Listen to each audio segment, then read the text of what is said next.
लिखा है यहाँ पे। अभी हम लोग बायो में एक सेल के बारे में पढ़ना है। सेल का कोशिका के बारे में आपको इसका वीडियो बहुत सारा भेज दिया गया है आपका। अब बायो का जो कोशिका, बायो में सेल का जो नेक्स्ट चैप्टर है, न्यू एक्सरसाइज है, उसको देखते हैं ध्यान से। टॉपिक है अभी हम लोग पढ़ना है बायो में पादप के बारे में। सेल में क्या ना कहेंगे, सेल आ रहा है कि सेल में पादप भी आते हैं, जंतु भी आते हैं। उसमें हम लोग अभी पादप कोशिका के बारे में पढ़ना, ओनली पादप कोशिका।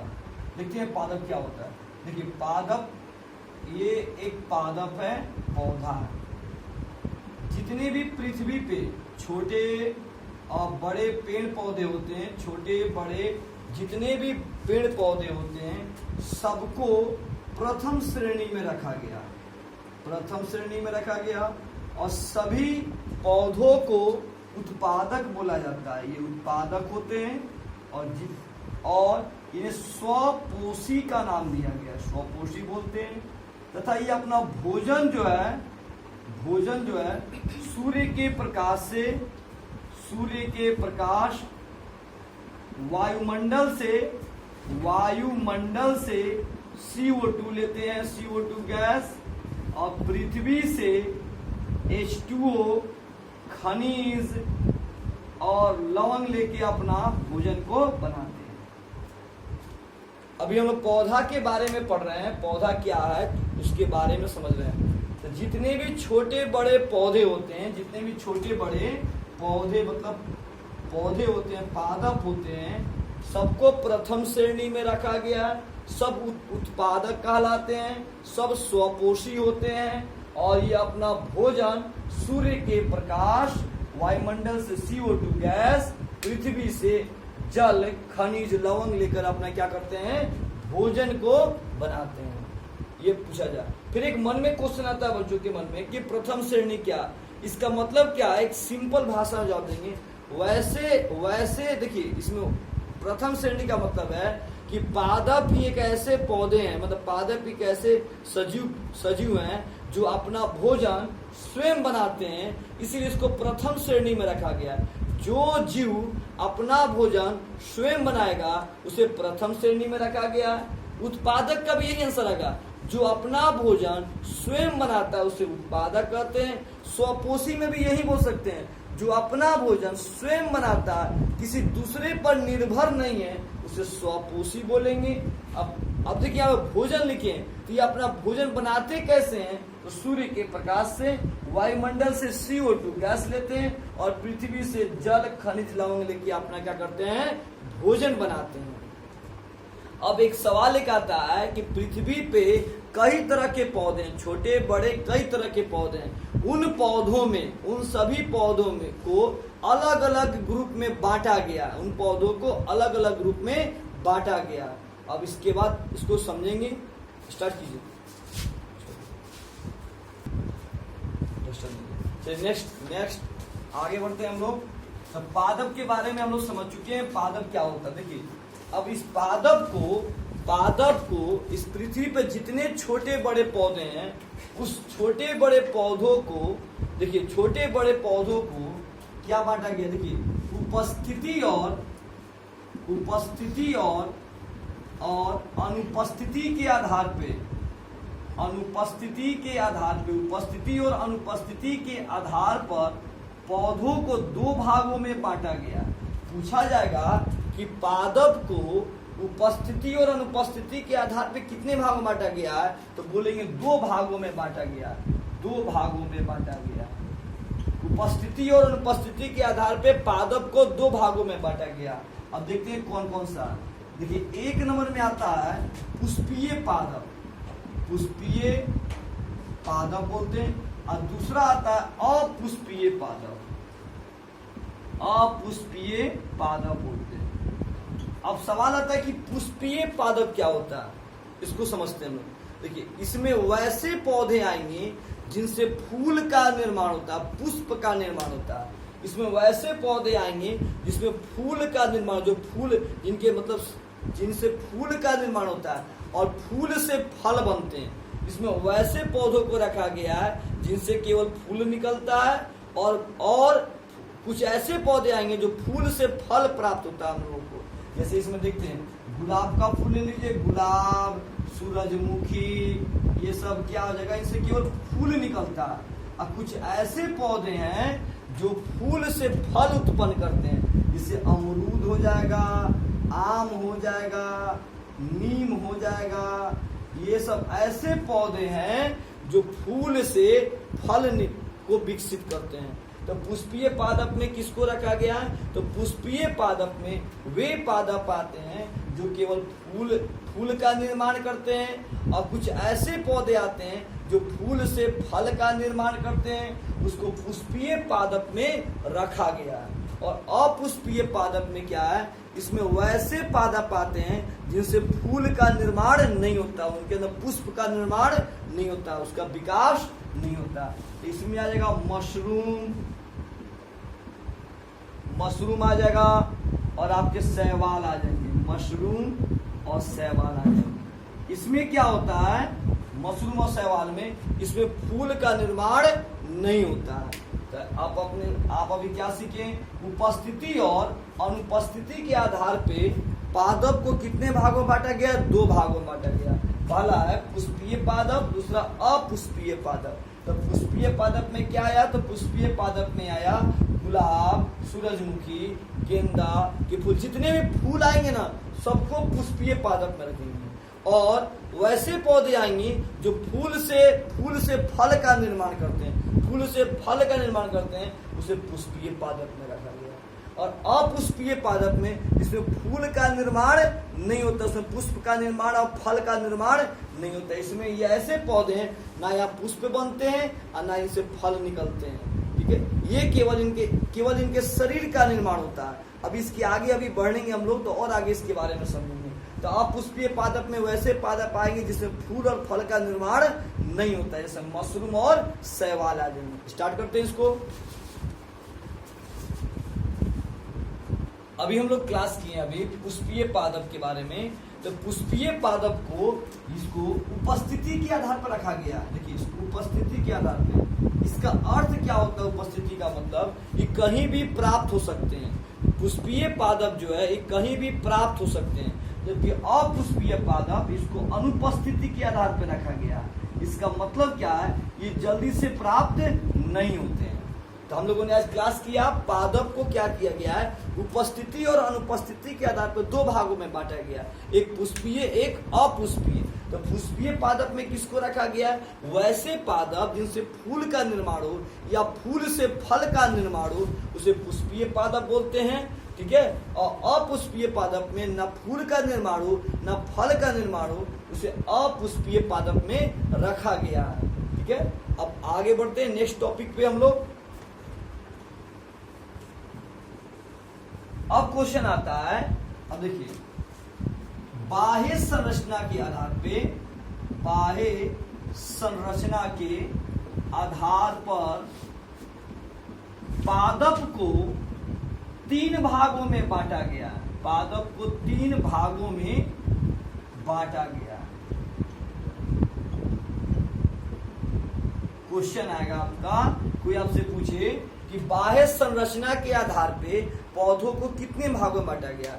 अब एक सवाल और मन में आता है कि बाह्य संरचना क्या होता है। बाह्य का मतलब बाहरी आवरण बोलते हैं, और संरचना का मतलब उसका बनावट है। तो बाह्य संरचना, बाहर के शरीर को देखकर, बाहर के शरीर को देखकर बताना है कि किस प्रकार के पौधे हैं। ठीक है, बाहरी शरीर को देख के बताना है किस प्रकार के पौधे हैं।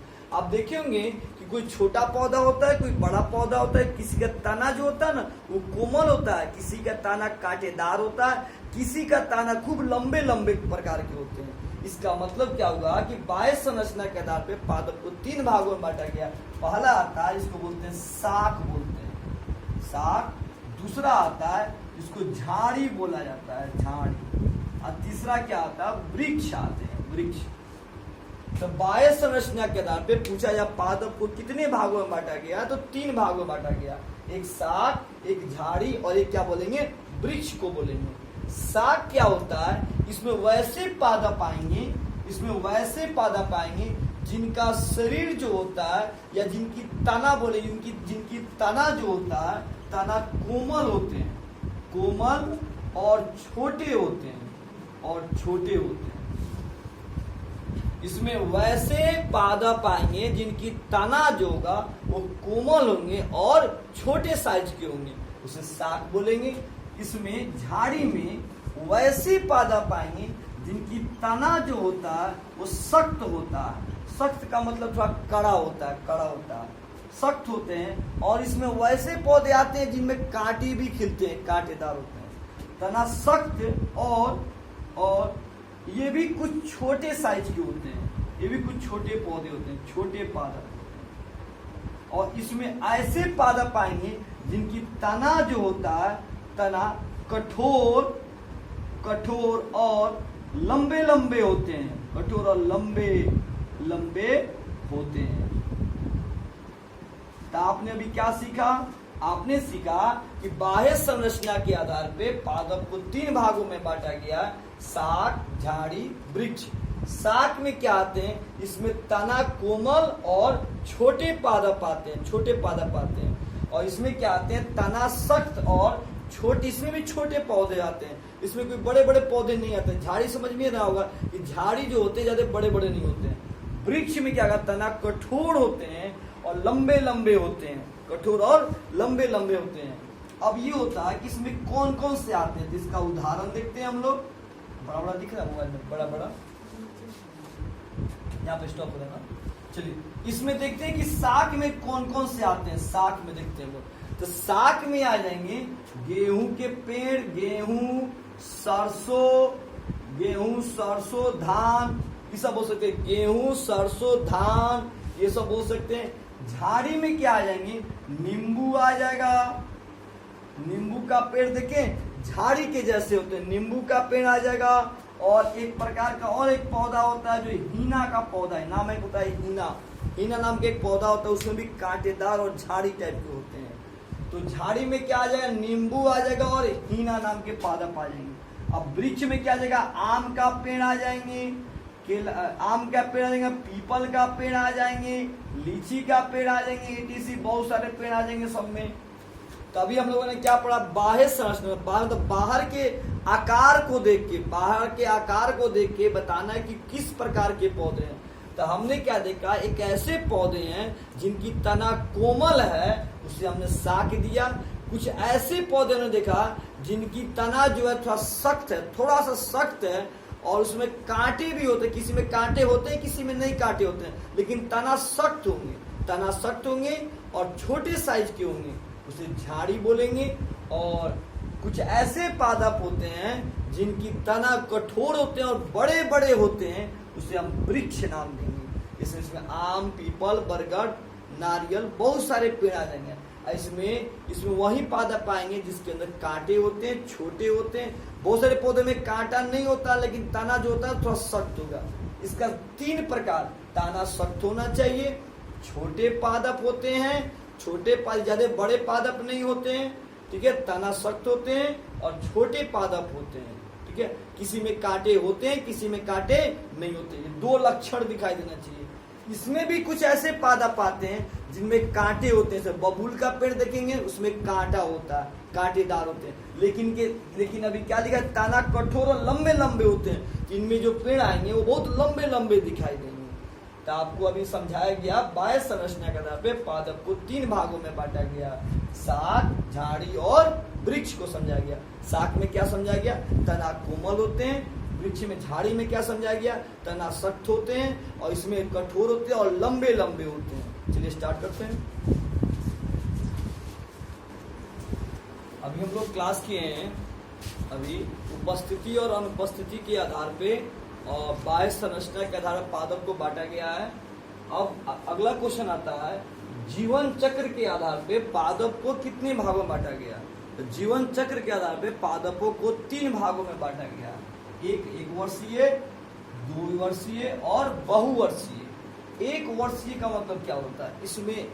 इसमें क्या आते हैं? तो इसमें 1 वर्षीय में वैसे पादप आएंगे जिनके बीज का अंकुरण 1 वर्ष तक होता है। इसमें वैसे पौधों को रखा गया है इसमें बीजों का अंकुरन 1 वर्ष के लिए होता है, और इसमें वैसे पौधों को रखा गया है इसमें बीजों का अंकुरन 2 वर्ष के लिए होते हैं, और इसमें वैसे पौधों को रखा गया है इसमें बीजों का अंकुरन 2 या 2 से अधिक वर्षों के लिए रखा जाता है। जैसे 1 वर्षीय में क्या आएंगे, 1 वर्षीय में वैसे पादप आएंगे जिनका अंकुरन 1 वर्ष के लिए है बीजों का, और इनका अंकुरन 2 वर्ष के लिए है, और इनका अंकुरन 2 या 2 से अधिक वर्षों के लिए। तो जीवन चक्र के आधार पे पादपों को 3 भागों में बांटा गया। अभी हम लोग ने क्लास किया। इसमें क्या क्या आते हैं, इसमें सरसों, गेहूं, मक्का, धान, मूंग, चना इत्यादि। इसमें वैसे आएंगे जो 1 वर्ष के लिए बीजों का अंकुरन हो सकता है, उनकी जीवन अवधि 1 साल की होती है, बस उससे ज्यादा नहीं होती है। इसमें आलू आ जाएंगे, प्याज आ जाएंगे, जो हरे साग सब्जी जो हम लोग खाते हैं ना, वो सब इसमें आ जाएंगे। ठीक है, अब देखिए यहाँ पे लिखा गया 2 वर्ष के, इसमें गाजर, मूली, सलजम, यहाँ ध्यान दीजिएगा, इसमें 1 वर्ष का है, इसमें रखा गया गाजर को, मूली को, सलजम को। तो क्या इसमें आलू आएंगे, इसमें आलू नहीं आएंगे, आलू का श्रेणी इसमें आएगा, आलू, प्याज जो आएंगे, गाजर, मूली, सलजम, जितने भी पादप होंगे इनको 2 वर्ष के लिए रखा गया। इनका बीजों का अंकुरन 2 वर्ष का होता है, और इसमें वैसे पौधे आएंगे जिनमें बीजों का अंकुरन 2 या 2 से अधिक वर्ष के लिए होता है। आम, बबूल, पीपल, बरगद, नारियल का पेड़, ठीक है, नीम का पेड़, ये सब जितने भी पौधे आएंगे सबको इसमें रखा गया। सीधे सीधे ये सवाल का जवाब बोलेंगे, बहुवर्षीय में वृक्ष को रखा गया, वृक्षों को रखा गया, क्योंकि इनकी जीवन अवधि 2 वर्ष की नहीं होती है, इनकी जीवन अवधि 2 या 2 से अधिक वर्षों की होती है, और इनकी जीवन अवधि जो होती है पादपों की मात्र 2 वर्ष की होती है, और इनकी जीवन अवधि मात्र 1 वर्ष की होती है। अभी हम लोगों ने क्लास क्या किया, पादप में, पादप के बारे में, पादप क्या होते हैं पहला, दूसरा पढ़े पादप उपस्थिति और अनुपस्थिति के आधार पादपों को बांटा गया, फिर तीसरा बाह्य संरचना के आधार पादप को बांटा गया, फिर आगे पढ़े हम लोग कि जीवन चक्र के आधार पादपों को क भागों में बांटा गया। चलिए स्टॉप करते हैं हम लोग क्लास, स्टॉप कर दीजिए।